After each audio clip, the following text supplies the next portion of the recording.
Recebam também todos o meu abraço especial pelos 3 anos que podemos celebrar aqui juntamente com a igreja. Quero cumprimentá-lo com a graça e a paz do Senhor Jesus Cristo. Assim como o Arno já falou, já há vários anos exercemos o ministério, na verdade estava fazendo a conta, são 21 anos e 33 de casados. Sou nascido e criado com minha esposa em Curitiba, a gloriosa cidade capital do Paraná, da qual São José é uma das cidades que compõem a região metropolitana. Agora o microfone é meu, né? Glória a Deus por isso.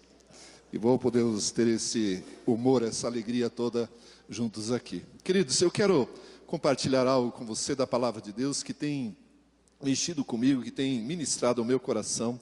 Eu quero tomar como ponto e partida um texto que está em Gálatas, capítulo 6, carta de Paulo aos Gálatas, capítulo 6, versículo 14 em diante. Gálatas, capítulo 6, versículo 14. A palavra de Deus diz assim: mas longe de mim esteja gloriar-me, senão na cruz de nosso Senhor Jesus Cristo, pela qual o mundo está crucificado para mim, e eu para o mundo. Pois nem a circuncisão é coisa alguma, nem a incircuncisão, mas o ser nova criatura. E a todos quantos andarem de conformidade com esta regra, paz e misericórdia sejam sobre eles e sobre o Israel de Deus.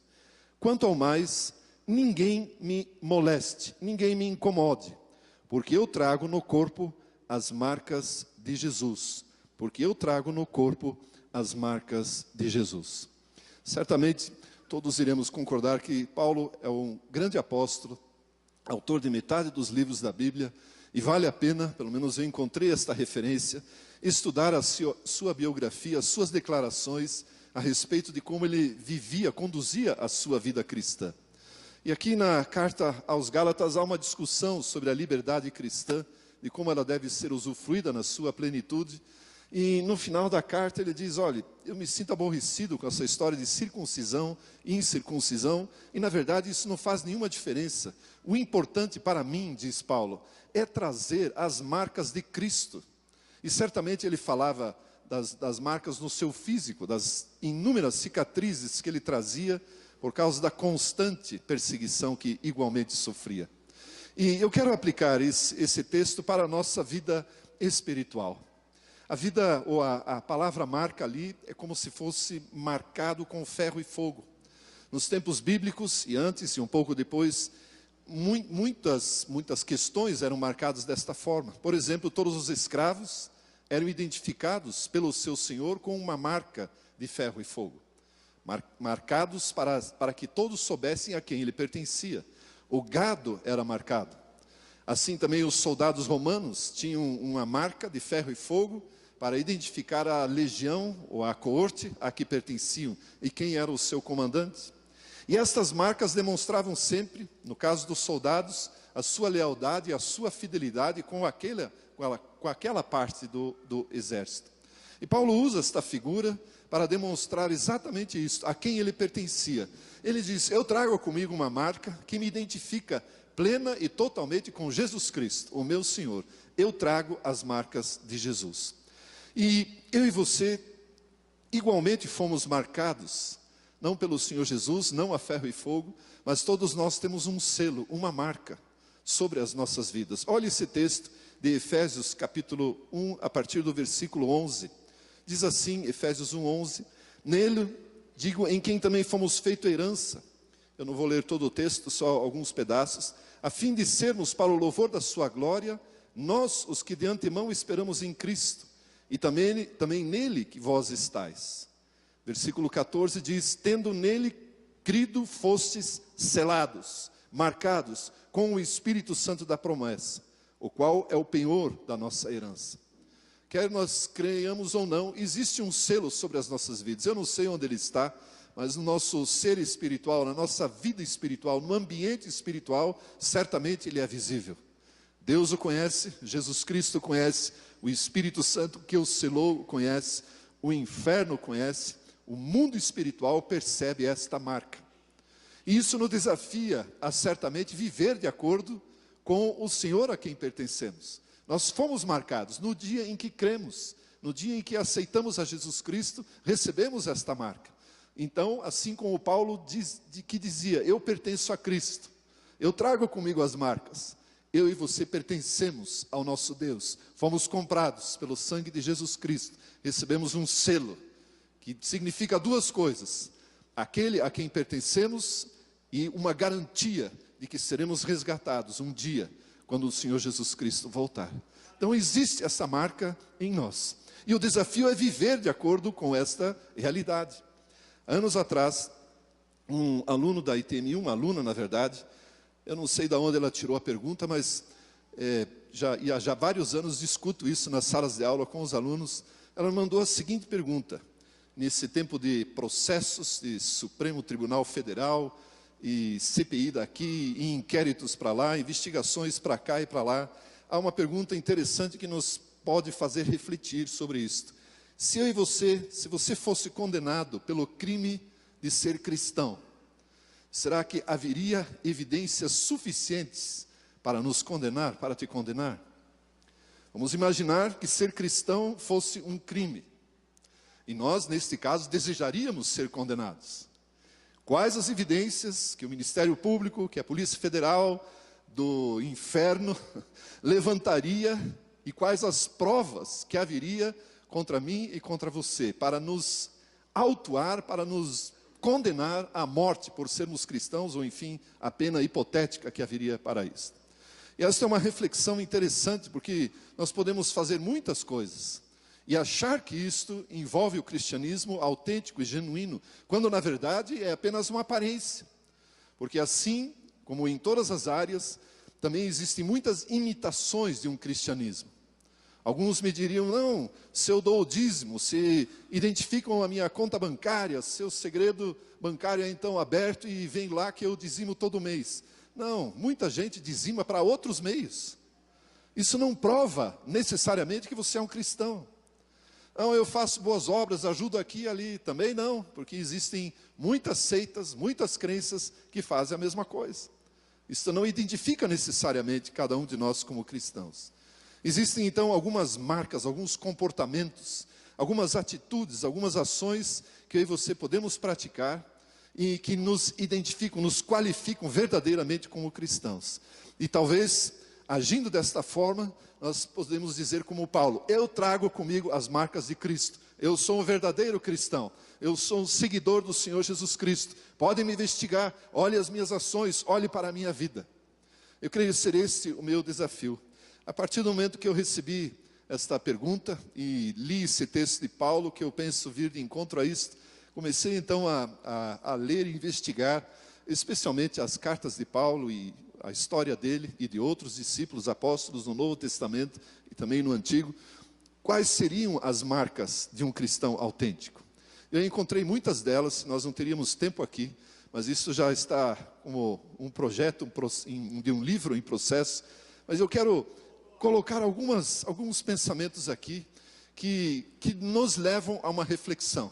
E o meu desejo é que você saia aqui plenamente identificado com Cristo Jesus e com a certeza de que há necessidade deste comportamento, destas ações como cristãos, para transformarmos, mudarmos a cidade na qual eu e você vivemos, tanto faz se é Curitiba e São José, e não importa quem é bairro de quem, mas simplesmente que a cidade seja transformada, para que a glória do Senhor Jesus seja elevada, para que Ele possa ser honrado, e as portas do inferno sejam derrubadas, e o inferno saqueado de vidas. Isso é o que importa, e esse é o nosso objetivo.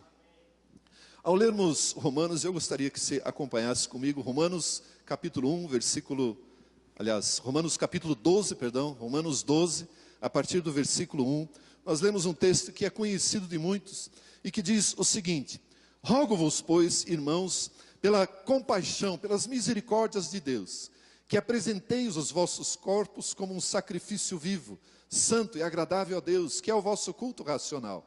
Versículo 2, e não vos conformeis com este mundo, mas transformai-vos pela renovação da vossa mente, para que experimenteis qual seja a boa, agradável, perfeita vontade de Deus. Certamente todos queremos experimentar a vontade de Deus, amém?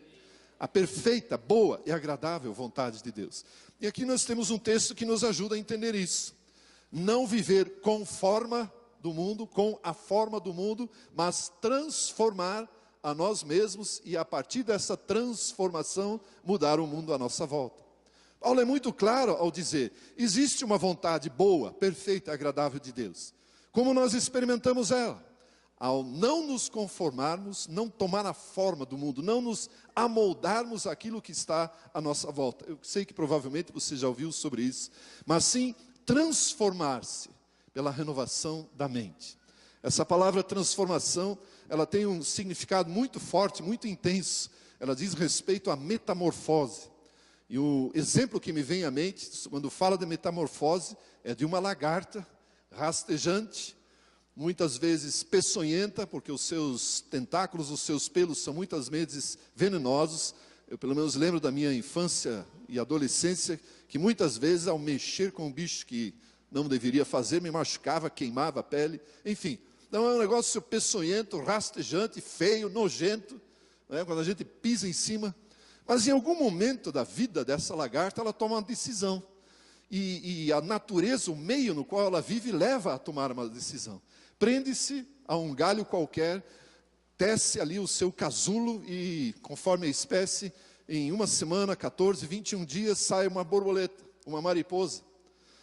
E a borboleta nada tem a ver com aquele ser de antes, com aquele negócio feio, rastejante, peludo, venenoso, peçonhento. Nada tem a ver. Um voo bonito, a sua beleza é admirada por todas, passa a exercer funções que sequer tinha antes, muitas vezes posa em flores, se alimenta dali, completamente diferentes da vida anterior. Queridos, é isso que o apóstolo Paulo propõe aqui. Não viva de acordo com o mundo que apresenta inúmeras propostas, mas transforme-se, ou seja, tenha na sua mente a necessidade de mudar completamente a forma de pensar, para que através desta mudança individual, o mundo à nossa volta possa ser igualmente transformado e não conformado. Então esse é um assunto, aliás, é um princípio extremamente importante que eu e você podemos pensar e fazer. Como então fazer isso? Como eu me transformo? É mudando a forma de pensar. Não mais pensar como o mundo pensa.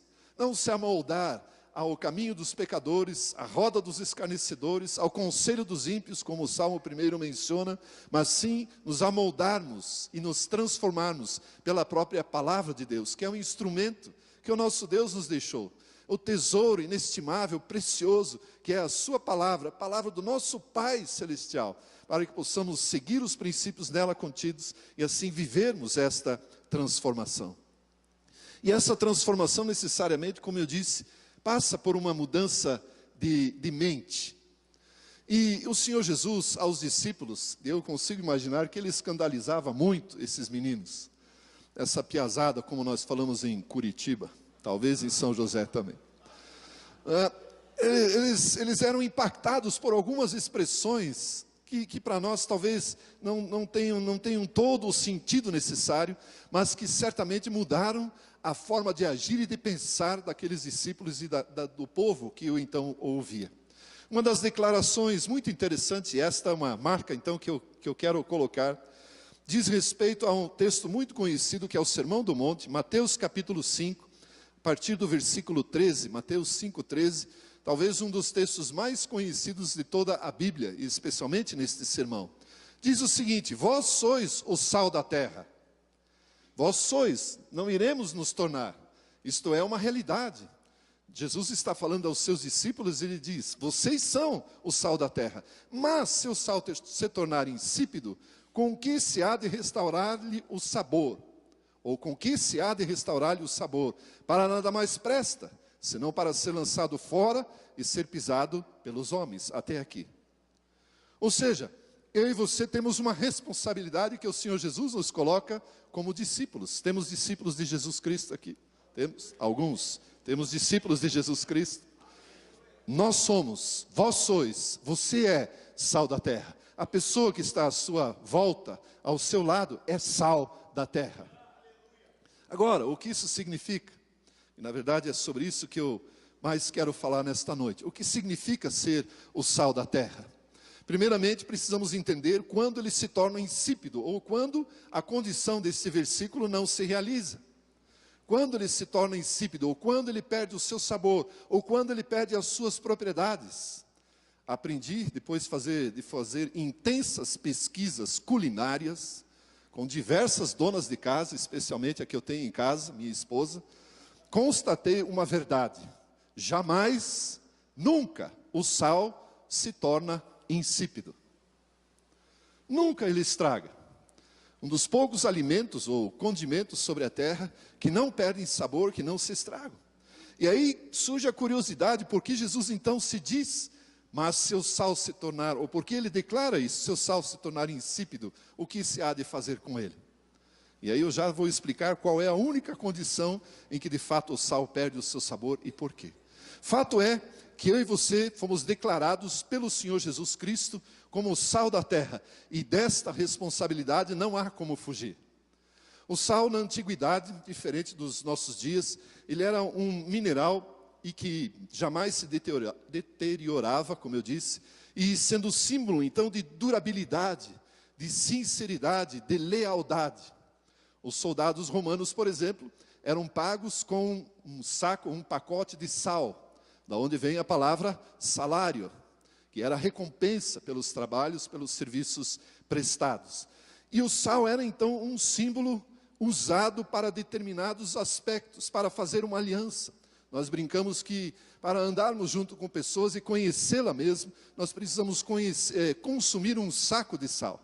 Isso leva tempo, isso leva precisa durar, porque a lealdade e a sinceridade será provada. É algo muito interessante que nós encontramos na Bíblia, que o sal é também um símbolo de aliança entre pessoas. O sal era usado como parte das ofertas e recompensas que duas pessoas faziam ao estabelecer uma aliança. Uma aliança militar, por exemplo, entre dois reinos. Então um presenteava o outro com sal, porque o sal simbolizava que essa aliança jamais seria quebrada. Ela era inviolável, durável, sempre demonstrando a sinceridade e a lealdade. Olha que interessante o que nos mostra a Escritura no Antigo Testamento, Números capítulo 18, versículo 19. Números 18, versículo 19. Diz o seguinte a palavra de Deus: todas as ofertas sagradas que os filhos de Israel oferecerem ao Senhor, dei-as a ti e aos teus filhos, e às tuas filhas contigo, por direito perpétuo, aliança perpétua de sal perante o Senhor, para ti e para a tua descendência contigo. Esse texto, ou nesse texto, Deus está falando para Arão e seus filhos. Ou seja, Deus estabelece uma aliança de sacerdote, uma aliança sacerdotal, garantindo, mediante a figura do sal, como aliança perpétua, de que eles sempre seriam sustentados, mantidos pelas ofertas do povo de Israel. E Deus declara e acentua que é uma aliança perpétua de sal, uma aliança perpétua sacerdotal, uma aliança sacerdotal. Você pode dizer isso comigo? Aliança sacerdotal. Esse é um dos aspectos do sal. Ou seja, como aliança, Deus faz com os seus sacerdotes, uma aliança perpétua. O segundo livro de Crônicas, no capítulo 13, versículo 5. Segundo livro de Crônicas, capítulo 13, versículo 5. Diz o seguinte: porventura, não vos convém saber que o Senhor Deus de Israel deu para sempre a Davi a soberania sobre Israel, e ele a seus filhos por um pacto, por uma aliança de sal? Ou seja, mais uma vez uma declaração, uma constatação histórica de que Deus havia feito com Davi, o rei que ele mesmo escolhera, que ele mesmo achara para a nação, para o seu povo, para a nação de Israel, e estabeleceu uma garantia de que sempre haveria um sucessor da casa de Davi para a casa, para a nação de Israel como rei. E essa garantia desta sucessão estava fundamentada numa aliança de sal. Portanto, nós temos aqui uma demonstração de uma aliança real, uma aliança de rei. Deus fez com Davi uma aliança de rei. Você pode dizer comigo? Aliança real. Agora vamos pegar essas duas ideias e voltar às palavras do Senhor Jesus. Por que nós não podemos entender que ele estava dizendo aos seus discípulos: vós sois o sal da terra? Na verdade, vocês estão aliançados com o Criador do universo, como reis e como sacerdotes. Porque eu tenho uma aliança de sacerdotes e eu tenho uma aliança com reis. Portanto, parafraseando ou trazendo a revelação, Jesus Cristo estava dizendo aos discípulos: vós sois reis e sacerdotes. E desta responsabilidade, deste cargo, deste status, não há quem possa fugir, porque isto é inviolável, é durável, é perpétuo, e nada pode fazer para que isto seja desfeito. Da parte de Deus, esta aliança foi feita, foi estabelecida para a sua vida e para a minha vida. Uma aliança de sal que nos estabelece como reis e sacerdotes. Mais tarde, em Apocalipse, você conhece o texto, provavelmente mensagens foram ministradas a respeito disso. O próprio Deus declara que nós fomos comprados para sermos reis e sacerdotes. Não fomos comprados simplesmente para sermos povo, simplesmente para pessoas. Nós somos colocados com uma responsabilidade de reis e sacerdotes. Eu gosto de pensar que no momento em que aceitamos a Jesus Cristo, nós recebemos uma extraordinária promoção. Fomos postos ou colocados de escravos que éramos do pecado, de Satanás e sujeitos à própria morte, e no instante seguinte fomos colocados como reis e sacerdotes para governarmos sobre a terra, para estabelecermos a vontade de Deus, fazermos a vontade do nosso Pai e reinarmos juntamente com Ele no reino. Queridos, eu e você fazemos parte do reino de Deus, o único reino sobre a terra, que está sobre a terra, que jamais será derrotado, jamais enfrentará uma derrota, jamais perderá uma batalha sequer. Isso é garantia da palavra de Deus, porque é um reino eterno, que tem a sua garantia num elemento eterno que é o sal. Essa é uma das inúmeras figuras que nós encontramos na palavra de Deus. Ou seja, esse status de sermos sal, de sermos reis e sacerdotes, é inerente à natureza do cristão. Nada é possível para conquistá-lo. Vocês não fez nada para isso. Eu não fiz nada. Queridos, vamos ser honestos. O que éramos antes de Jesus Cristo? Um belo de um traste. E vivia escravizado pelo pecado, fazendo coisas completamente desagradáveis a Deus. E de repente, num ato de justiça, de graça, de amor do nosso Pai, reis e sacerdotes, sem nenhum vestígio da vida passada, assim como a lagarta e a borboleta. A borboleta não tem nenhum vestígio da lagarta anterior. Eu e você não trazemos nenhum vestígio do nosso passado. Tudo perdoado, esquecido, tudo declarado como perdoado, esquecido pelo nosso Deus. Deus não quer saber do nosso passado. Ele quer olhar para o nosso futuro, que é glorioso, é maravilhoso, porque Ele conta conosco para estabelecermos o seu reino sobre a terra. Agora, quando então o sal se torna insípido? Quando ele perde o seu sabor, ou quando ele perde as suas propriedades. Conta-se que na época dos tempos bíblicos o sal era um mineral e extremamente precioso. Como eu disse, pessoas eram pagas com o sal. Aquilo representava dinheiro. Não era como hoje, que é um dos alimentos mais baratos, né? Pelo menos nas campanhas de quilo que se faz, o que se ganha de sal, não está escrito, porque é muito barato.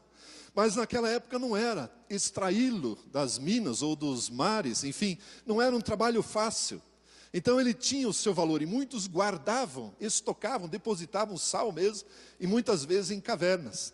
E um comentário que eu li ao estudar o assunto, ele conta a história de um investidor, de um comerciante, que na verdade tinha achado uma bela mina de sal, extraído o sal e guardado numa caverna. Anos mais tarde, quando ele quis usar daqueles recursos, qual não foi a surpresa? Que boa parte do sal tinha se perdido, porque se misturara à terra, ao piso daquela caverna. Aí o sal se torna então insípido e perde o seu sabor, quando ele se mistura com a terra, ou na nossa aplicação, quando ele se mistura com o próprio mundo. Por isso Paulo é tão enfático: não se conforme com este mundo, mas transforme-se e transforme o mundo. Ou seja, você como o sal da terra, nós como o sal da terra, não podemos nos conformar com o mundo que está à nossa volta, mas sim transformados, transformá-lo à nossa volta. Queridos, é algo que eu e você como cristãos precisamos internalizar e colocar na nossa mente, no nosso coração. Nós fomos estabelecidos por Deus para mudar o comportamento da nação, da cidade, do seu estado, de onde você estiver, do seu bairro, da sua empresa, do colégio, enfim, onde você foi estabelecido por Deus. Há uma carreira que te foi proposta, há um propósito, um pensamento que Deus colocou sobre a sua vida, e isso precisa ser feito. Por isso a ênfase: não se conforme com a situação ao seu lado, não se amolde ao modo de vida das pessoas que estão com você, mas sim transforme o modo de vida de todas aquelas pessoas. Eu me recordo de uma querida ovelhinha de Jesus que frequentava o nosso grupo familiar há anos atrás. Ela trabalhava numa grande organização e veio conversar conosco que, impossível naquele lugar. Existe tanta corrupção, tanta mazela, e a gente percebe: eu poderia arrecadar ou ter as provas suficientes, mas eu não tenho força e vou perder meu emprego. O que eu faço? Olha, existe hoje eu entendo que foi de Deus essa atitude. Olha, já que você não pode fazer nada, por que você não estabelece o reino de Deus naquele lugar? Sai orando por ali. Não posso fazer isso, porque imagine, um local de trabalho. Falei: não, mas ore baixinho, vai murmurando em línguas e faça alguma coisa. E sabe de uma coisa? Já que você não pode sair por lá orando para ungir tudo, coloque óleo na sola do seu sapato e entre em todas as salas e marque aquelas salas com a unção, com a glória, com a presença do seu Deus. E ela fez isso. 2 meses depois, 5 diretores da organização foram demitidos por corrupção. Por uma simples atitude de uma serva de Deus que não quis se conformar com essa situação. Por favor, não faça disso uma religião. É muito fácil criar um rito em torno disso. Aquilo foi muito, muito especial e muito pessoal para a vida dela e para aquela ocasião. A não ser que tenha, penso eu, uma direção clara de Deus para fazer isso. Mas ela fez. Imagine o pessoal da limpeza achar aquelas marcas de óleo lambuzando todo o piso. Deve ter sido, no mínimo, curioso, né? Mas, enfim, entrava nas salas e soltava uma rajada de línguas e marcava de óleo aquele lugar, sem ninguém perceber. E, de repente, o ambiente foi transformado por causa da presença de uma serva, de um filho, de um sal no meio daquele lugar. Eu quero expor ainda um texto a você muito interessante sobre o poder transformador do sal. Venha comigo para 2º livro de Reis, ou acompanhe, 2º livro de Reis, capítulo 2, versículo 19. 2º livro de Reis, capítulo 2, versículo 19. O texto nos diz assim: os homens da cidade disseram a Eliseu: eis que é bem situada esta cidade, como vê o meu senhor, porém as águas são más e a terra é estéril. Então perceba que aqui há uma pequena descrição do estado da cidade, muito bem situada. Então eu imagino que ela fosse bastante próspera, Curitiba e São José dos Pinhais. Como vê o meu senhor, porém as águas são más e a terra é estéril. Ou seja, a conclusão ou a observação dos homens da cidade é que ela é uma boa cidade para se viver, mas poderia produzir mais. Há determinada esterilidade e as águas não são boas, não são potáveis, estão poluídas, estão impuras. Eliseu então disse: trazei-me um prato novo e ponde nele sal. Um prato novo e ponde nele sal. E lhe trouxeram. Então saiu ele ao manancial das águas e deitou o sal nele. E disse: assim diz o Senhor, tornei saudáveis estas águas, e já não procederá da morte nem esterilidade, ou não procederá daí morte nem esterilidade. Queridos, não há prova científica de que o sal derramado sobre águas despolui alguma coisa, ou tira das impurezas. Aqui nós temos um princípio espiritual que eu e você precisamos entender. E é isso que eu gostaria de declarar e te desafiar nesta noite. Você, como habitante dessa cidade, como sal da terra, sabendo da situação da sua cidade. Certamente São José tem prosperado no que diz respeito à pregação do Evangelho, mas certamente podemos concordar que há mais o que fazer. A terra ainda é estéril, ainda há uma colheita abundante. E esta colheita precisa de uma terra estéril. Para isto precisa de uma água potável, de uma água pura. O que fazer então? Deitar sal sobre as águas. Como sal da terra, colocar num prato. A palavra prato, do seu original hebraico, tem origem no vocábulo que significa avançar, prosperar, progredir, obter sucesso ou ser proveitoso. Ou seja, como sal da terra, eu e você precisamos avançar e declarar, profetizar sobre esta cidade, ser curada. A colheita está pronta, há uma grande colheita nesta cidade, fazer com uma iniciativa como eu sei que está acontecendo aqui, de colocar o tal obelisco na frente da cidade. Uma placa, sei lá o quê, e declarar que Jesus Cristo é Senhor daqui. Isso significa deitar sal sobre as águas. E há muitas outras coisas que você e eu podemos fazer na nossa cidade, profetizar e declarar a paz. Querido, você percebe que mesmo não concordando com a situação da cidade, do estado, do país, existe algo que eu e você podemos fazer como sal da terra. Não necessariamente participar dos protestos, mas sim como sal da terra, estabelecer o governo de Deus sobre a terra, sobre a nossa cidade, sobre o nosso estado. Declarar a paz, declarar o reino, do qual a paz, a alegria, a justiça faz parte. Orar pelas nossas autoridades, mudar o ambiente no qual eu e você estamos inseridos, seja de trabalho, seja de escola, de ensino, enfim, em qualquer ambiente, dos nossos vizinhos. Avançar contra a vida deles e dizer: Deus te ama e tem um propósito para você. Deus te ama e como sal da terra, eu quero tornar proveitoso, eu quero tornar próspero, de sucesso a sua trajetória também, assim como a minha é. Ou seja, existem coisas que eu e você podemos fazer. Com esse texto, Deus nos revela que confia que o seu povo é um agente transformador. Não um conformador, mas sim transformador. A declaração do Senhor Jesus não é apenas poética, lírica, não é apenas bela. Vós sois o sal da terra. Está com uma responsabilidade, ela vem acompanhada de uma responsabilidade. Nos nossos dias, talvez Jesus, ao ocupar esse púlpito, ele dizia: vocês são o sal da terra, saiam e esparramem esse sal por todo lugar onde vocês possam fazê-lo, com toda a liberdade, com toda a intrepidez, com toda a ousadia. Ou seja, como discípulos do Senhor Jesus Cristo, como sal da terra, nós temos poder, autoridade, para mudar situações, transformar o que é estéril, transformar o que é corrupto, transformar o que não produz nenhum fruto, transformar aquilo que está morto, que está impuro, em algo próspero, em algo que produz frutos, em algo que de fato honra ao Senhor Jesus Cristo. O poder transformador se manifesta através da palavra temperada com sal. Mais uma vez ele aparece na Bíblia. A vossa palavra sempre agradável, temperada com sal, para saberdes como responder a cada um.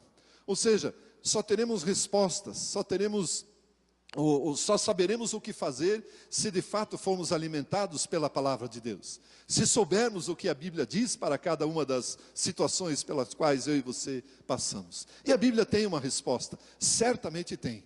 Tenho ensinado aos alunos que, apesar de todas as discussões, todos os debates em torno da autoria da Bíblia, eu acredito na Bíblia, porque Deus, o autor da Bíblia, através do Espírito Santo de Deus, usando homens, é o meu Pai Celestial. E o meu Pai jamais iria mentir para mim, como o seu filho. Ele não pode fazer isso. O nosso Deus, o autor da palavra de Deus, é também o seu e meu Pai, e Ele não vai nos mentir. O que está na palavra é verdade. Nós usamos para as nossas vidas, usamos a nosso favor e usamos para transformar o ambiente à nossa volta. Portanto, a palavra temperada com sal tem origem em Jesus Cristo, tem origem no próprio Deus, e assim transformará todo o ambiente no qual eu e você estamos estabelecidos. Queridos, eu e você somos sal da terra, o que na essência significa que somos reis e sacerdotes. Sacerdotes em plena, total comunhão com o nosso Deus, com o nosso Criador. Pessoas que amam o Espírito Santo, pessoas que honram a Jesus Cristo, pessoas que temem a Deus, pessoas que amam a palavra de Deus. E reis são aqueles que governam, que estabelecem a vontade de Deus em todos os lugares onde Deus permite que eu e você andemos, em todos os lugares. Eu e você podemos, como agentes transformadores do reino, mudar completamente as circunstâncias de todo e qualquer ambiente. Querido, creia nisso. É isso que Jesus Cristo declarou para a sua vida. Isso é verdade. Não é, como eu disse, uma declaração poética. É um fato, é uma responsabilidade, é uma incumbência que cabe a nós. Portanto, essa é uma das marcas, uma das tantas marcas que eu e você temos como cristãos. Perceba que não é à toa que Paulo diz: eu trago comigo a marca de Cristo. Eu trago comigo com ferro e fogo, marcado algo, eu sirvo a Jesus Cristo.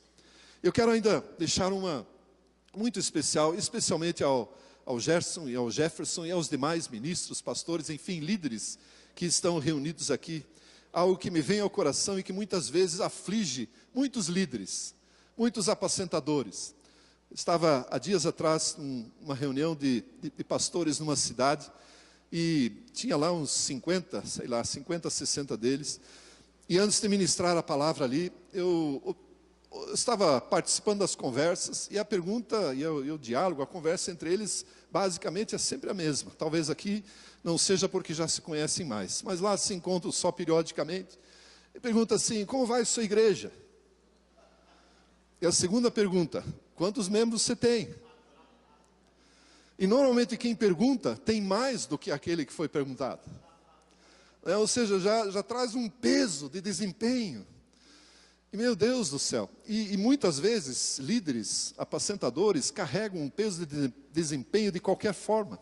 Então eu quero deixar algo que Paulo escreve na sua carta aos Coríntios, que eu creio que pode nos ajudar com relação a isso. Primeira carta de Paulo aos Coríntios, capítulo 4, versículo 1. Eu considero isso uma marca ministerial que Paulo carregava consigo. 1 Coríntios, capítulo 4, versículo 1, diz o seguinte: importa, pois, eu vou ler na minha versão aqui, assim, pois, importa que os homens nos considerem como ministros de Cristo e despenseiros dos mistérios de Deus. Ora, além disso, o que se requer dos dispenseiros é que cada um deles seja encontrado fiel. Eu creio que isso é o que importa para cada ministro de Deus. Olhar para uma pessoa, para um pastor, para um líder de uma igreja e ver nele um ministro de Cristo, um servo do Senhor Jesus Cristo, e reconhecer nele um administrador, um despenseiro, um mordomo dos mistérios de Deus. Perceba que aqui não há nenhuma pergunta sobre quantos membros tem. Se olharmos para Paulo, na verdade, o seu desempenho ministerial estava na implantação de igrejas, e ele jamais viu o sucesso delas, o êxito delas, porque por 4 anos, talvez mais, ou 4 anos registrado, esteve preso. As suas melhores cartas foram escritas na prisão, e ele não pôde ver como a igreja crescia. E ele diz: olha, eu não me importo muito com o que vocês pensam de mim. Aliás, ele não estava muito preocupado com como a audiência o ouvia, como o público o ouvia. Eutico que o diga. Atos 19 mostra que, estendendo Paulo o discurso até meia-noite, quase meia-noite, aí Eutico, que estava assim numa galeria, sentado numa janela, caiu. Vocês conhecem a história. Paulo interrompeu o seu discurso. Eu fico imaginando o alvoroço que aquilo causou na igreja. O menino caiu, morreu, o escândalo, e todo mundo saiu correndo, já chamaram SIAT, SAMU, etc. E Paulo diz: calma, pessoal, a alma ainda está nele. Orou, o menino voltou. E quando todos nós pensaríamos: bom, encerrou o culto, depois desse tumulto, quem ainda consegue ouvir a palavra de Deus? Paulo chamou todos de volta. E digo: vem aqui, eu ainda tenho mais o que ensinar. E estendeu, o texto diz, o seu ensinamento, o seu discurso até quase de manhã. E nós temos membros nas nossas igrejas, pastores, que reclamam da duração dos cultos ou das mensagens. Quase até de manhã. E quando provavelmente nós, como pastores, ministradores, diríamos: preguei durante, 6, 7, 8 horas, agora vou descansar. Ele seguiu viagem. Não descansou um minuto sequer.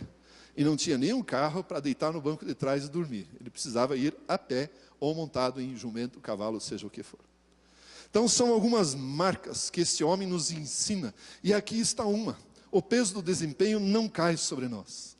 Importa que as pessoas nos reconheçam como ministros, como servos. A palavra aqui tem vários significados, eu não quero mais entrar nisso, mas como servos, como ministros de Cristo. Não importa quantos membros tem, não importa quantos CDs e DVDs de mensagem vendeu, não importa quanto deu de ibope no programa da TV, não importa quantos seguidores de Twitter tem, quantos amigos do Facebook tem. Aliás, um amigo meu diz o seguinte: ter amigo no Facebook é a mesma coisa que ter dinheiro no banco imobiliário. É fake, é migué, não é amigo. Não é amigo. São pessoas que simpatizam e tal, na hora não vai contar com eles. Então isso não importa muito. Não importa quantos membros a sua igreja tem. Não importa quanto arrecada. Importa que as pessoas reconheçam que nos homens de Deus, nos pastores, nos líderes, nos apacentadores, existe uma disposição de servir a Jesus Cristo. E importa que eles são despenseiros, mordomos dos mistérios de Deus. Pode procurar cada um deles, porque tem o que tirar, tem fruto na estação própria. Isso é o que importa. Paulo diz: eu não me permito ser julgado por ninguém, na sequência do texto. Quem me julga é o Senhor, nem eu mesmo me avalio e me julgo. Quem me julga é o Senhor. Ele vai atestar, e se Ele atestar como bem feita a obra, Ele vai me dar um galardão. Eu não me preocupo com isso. Então, uma simplicidade ministerial. Por outro lado, uma forma tão intrépida, tão ousada de exercer o seu ministério. Uma marca de cristão, um estigma marcado na vida de Paulo a ferro e fogo. Queridos, eu e você somos o sal da terra. Você pode dizer: eu sou o sal da terra, para transformar e conquistar o mundo para o Senhor Jesus Cristo. Aleluia, glória a Deus. Aplauda a Ele, Ele é digno, Ele é digno. Aleluia, glória a Deus, glória a Deus. Querido, queira Deus, o desejo profundo do meu coração, a minha oração, que você possa alcançar esse status e vivê-lo intensamente, para que as marcas de Cristo, como estas que eu falei, estejam presentes na sua vida, em nome do Senhor Jesus. Amém.